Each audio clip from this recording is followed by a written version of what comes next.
هذه رسالة للعلماء المنافقين، وهذه رسالة كمان للناس اللي بيقولوا عنهم إحنا رجال الدين، إحنا مشايخ هذه الأمة، إحنا معنا شهادات ومعنا دكتوراه ومعنا يعني مراتب طيبة، إحنا كل الناس بتحبنا.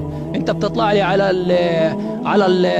في المساجد، أنت بتطلع لي في المساجد إيش تتكلم؟ بتطلع لي على منصات التواصل الاجتماعي إيش تتكلم؟ عن الوضوء، عن التوبة. هذا شيء عظيم بإسلامنا، ولكن هذا الإشي ما بغنيك عن إنه أنت تنصر إخوانك في شمال غزة. إخوانك في شمال غزة قاعدين هنا بين بيد وبيد، دقنا أصناف الموت، ناس منا انحرقت، ناس منا ماتت، في ناس عطشانة، في ناس جوعانة.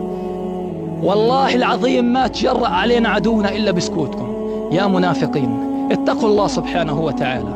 والله العظيم لو إنكم مش منافقين لنصرتم أهل فلسطين. والله العظيم لو إنكم مش منافقين